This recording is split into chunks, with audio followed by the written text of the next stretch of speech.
Welcome to Shorty's SuperCoach, and welcome to the first preview of every single club, and that is the Adelaide Crows. Hope you guys are doing well out there. We're back into some SuperCoach content. Dropped the old team picker the other day. Feel free to check that out. But if you want to skip that, well, here it is, right here. I've already made a couple of changes because I'm obsessed. But, just going to have this here as a bit of a reference point for the prices and that type of thing. Now, I'm doing this a little bit different to previous years.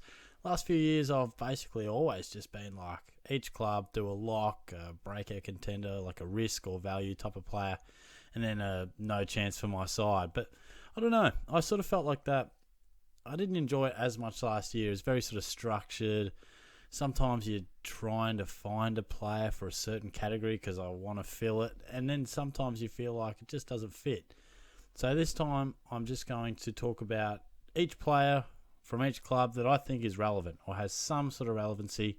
So hopefully, you guys out there can come to these previews and be like, shit, I wonder what Shorty thinks about old mate. Oh, there it is. There are his thoughts.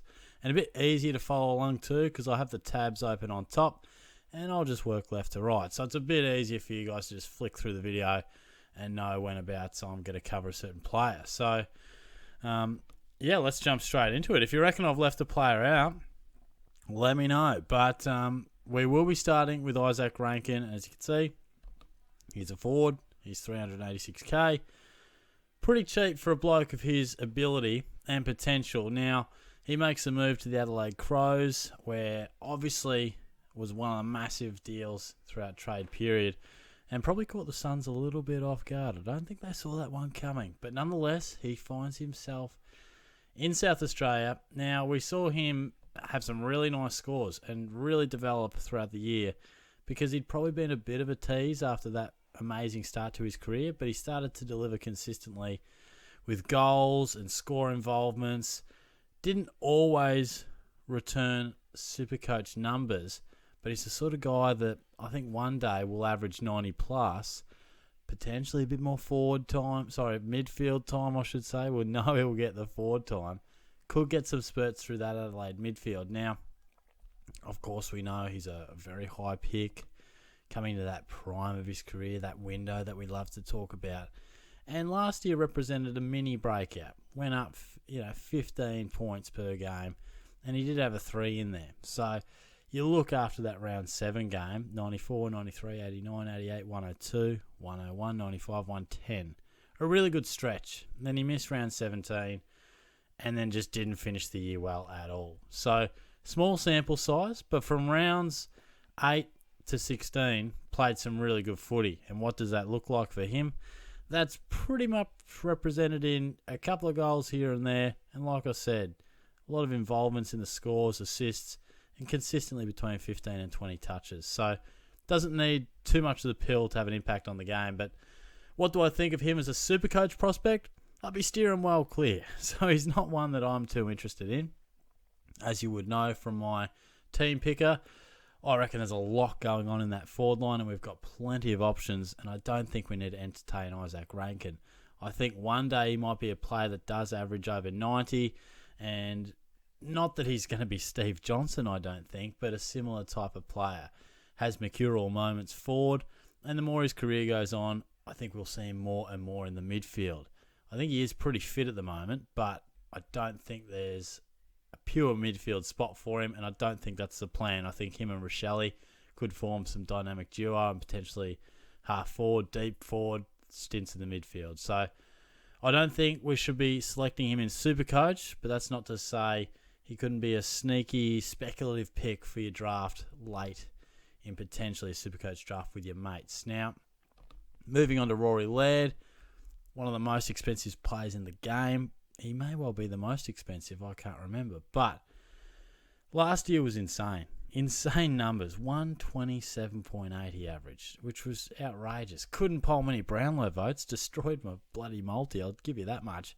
And the craziest thing was he missed the first 2 rounds, I think with a broken hand or something like that. So he was never in our calculations, even though he was, particularly the last 3 years, an outstanding option. Now, he's been a great player for us over many years, but often down back. And it's that weird little thing when players go from a defender, they lose that tag and they become a midfielder. Sometimes we forget about him a little bit. But Rory Laird stood up last year and said, hey, I'm still a bloody superstar, guys. You should pick me as an outright mid. I'm dominating. And dominate he did. 93, and that was his lowest score for the year. Kicked things off, and then it was massive. Look at all those 130 plus scores. 1, 2, 3, 4, 5, 6, 7, 8, 9, 10. Went nuts. He went fucking nuts there. So, outstanding. And he's a ball magnet, tackles hard, and kicks a lot. I'm just going to see if the stats back that up, but I just seem to, when I think Rory Laird, I just envision him sort of getting that handball out and just winning the ball and snapping it outside of a clearance, or sometimes breaking away and bombing it forward. He has a few handballs in there, but I think he just does work so hard and finds so much of the ball. And look at that, 8 tackles, plenty of clearances. So great numbers. What I will say about Laird is I'm not interested in picking him. Now, that might seem really harsh, but look, he's going to be a fantastic pick. He's going to probably average 110 plus for sure. If you're a betting man, you'd say it'd be between 115 and 120. But I'm happy to let him go at that price. I think sometimes when you look at premiums, particularly in the midfield, unless they are the Lachie Neals of the world or the Clayton Olivers, when they've been averaging 120 plus for years, and you sort of say, well, look, you got to pay the price tag because these blokes just pump it out year on year. But when you get Rory Laird, who's just gone, boom, upped his average by 11 in 1 year, is this a new norm for Rory Laird? Or are we paying overs? And when it comes to spending this much money, I'm just happy to go elsewhere. For cheaper options, you can get bloody anyone. You can get Neal, you can get Oliver, you can get Miller, Bontempelli, if that's your cup of tea. So I think for just 120 plus year, I'm happy to go with guys who are cheaper, who have done it far more often. But he's going to be an outstanding player. There's no doubt about that. Moving on to Jordan Dawson, who was another guy who really upped his average and went from Sydney over to the Crows, and boy, he delivered. One of my favourites, but I never would have thought he could produce a season like this so quickly. He went from that 101 average right up to 109, but it almost felt like a bigger jump. I don't know whether it was because he changed clubs and he had some really big moments throughout the year, but he just seemed to really explode. And it was a slow start to the year considering, he had solid numbers, but I believe there was a bit of a positional shift at some stage. I don't know. People out there will know better than me. Adelaide fans, people who follow it super close. I think he went from half-back up to a wing or vice versa. I can't quite remember, but I think moving him up the ground was potentially something that really brought about these more impactful scores. And he's always been a guy that can go big. Even in 2021, so 130 plus scores. He's got 1, 2, 3, 4, 5, 6. Really hot month there. So there's not too many defenders that have that in their kit bag. They can go really big. If you look at him here, I remember that 158, 141 there, 145. So he was just building up to this, and last year was just huge. But having said that, I think you're paying overs for him. There's no doubt about that. If I was to say, look, could you price him? Shorty, give us a price for Jordan Dawson. What should we pay? What's market value? I'd say, look, I think for Jordan Dawson, I reckon he's about a 570 to 580. It's like valuing a house. Look, mate, I think it's 570 or 580. But it's a competitive market. You might have to pay 600. And look, paying the extra 20k, not a bad investment. So I'm not going to talk you out of this. I do think he's probably a smidgen over, but in this role, he's really taken a commanding position in Adelaide. There's talk of him potentially being the captain. So it's hard for me to see him averaging less than 105. So part of me sort of thinks, look, he's potentially the best kick in the game, certainly out of many defenders. Why not? Why not go with him? So he'll be in my calculations. You got to pay some top dollar, but you got to pay top dollar somewhere, and you know what you're going to get. He's a very good player, and he's embraced a new club.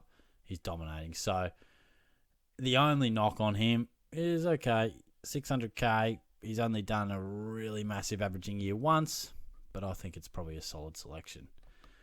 Rory Sloane. Now, he's been a star for us over the journey. He's had some good averages, 110 plus on many occasion.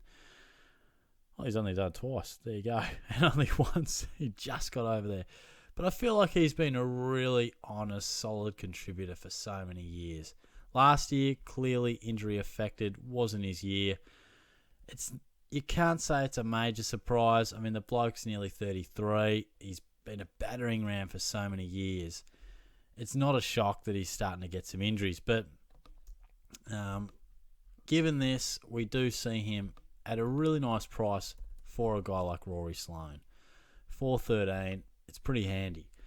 But I'm saying absolutely no. I don't think he'll be considered all too much. But if you are out there and thinking about Rory, you're scrolling down and you go, oh, Rory Sloane at that price. Gee, maybe I should. For a couple of reasons. Firstly, the injuries, the body. You doubt they're going to get much better. He's only getting older. But more importantly, with that becomes a less relevant role in the position that he scores his points. He's an inside mid tackling machine. And I just think it's the sort of guys that get to this stage of their career, particularly in a rebuilding side, where they take a bit of a back seat in the later years. We've seen Joel Selwood do it at times in the last couple of years, but Geelong were contending. Scotty Pendlebury sometimes taking a back seat to let others develop. And there'd be better examples than that. You know, you look at Sydney, like a Josh Kennedy. You know, these guys are the stars, but okay, mate, you potentially could play that role still, but we need to pass the baton. You know, it's Ben Keys now. It's the next bloke we're going to talk about, Sam Berry. Is it Schonberg? Is it some of their youngsters that they've drafted? So it's no longer Rory Sloane's midfield, and I think, particularly being in the midfield, let's not muck around and go with a battered up player. Let's just slide right past that one, and it's a no from me for Rory. And just finally, Sam Berry. Talk about a tackling machine. His numbers are ridiculous. This bloke loves a tackle more than anyone. Look at this. He takes the absolute piss. 9.5. Was that number one? Yeah, number one in total tackles. And it's just, imagine if he starts winning a fair bit of the ball. Like, it'd be ridiculous. One day he did. Which one was it? He had, this one, where he had 24, 14 tackles, even snagged a couple of goals, and pumped out a 140.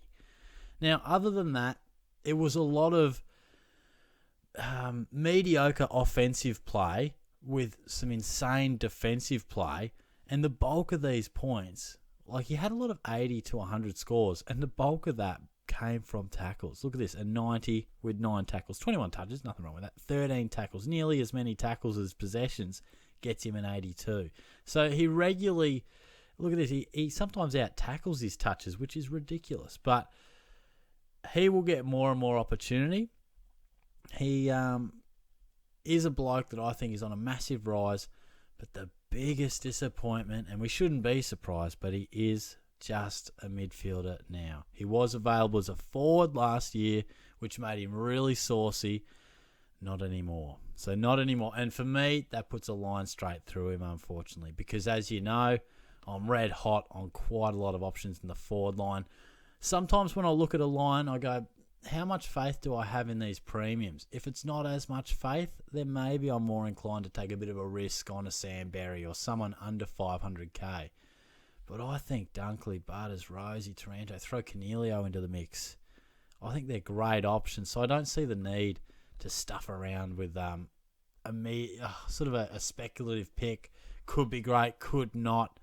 It's not that cheap. I don't see the need to kind of entertain that one. As much as I do love Sam Berry, I had him in my draft team. He was very, very good to me. So those, when they treat you well, you sort of remember them fondly. But it's a no for me. Just the price point, the lack of dual position. But he's going to keep tackling, and he's only going to start winning more of the ball as he gets more opportunity in that centre bounce. So pretty exciting for Crows fans. And that's a wrap for me on the Adelaide Crows. Let me know what you think on the new format. Hopefully a bit easier to follow along at home. But hey, maybe I missed someone. I haven't looked into too many rookies or anything like that. Because let's face it, it's not even Christmas yet, guys. So these rookies and blokes who will burst into the 22, largely going to happen over pre-season. So I'm pretty much guessing. So I thought I'll leave that for a later date where we can dissect the rookies. But for now, I just wanted to deal with what we could sort of actually have an educated guess on. But yeah, let me know how many of those Crows are in your team below. To be honest, I don't think I had any Crows in my team. But I would strongly consider Dawson. He'd be the one for mine. But anyway, let me know. Cheers, guys.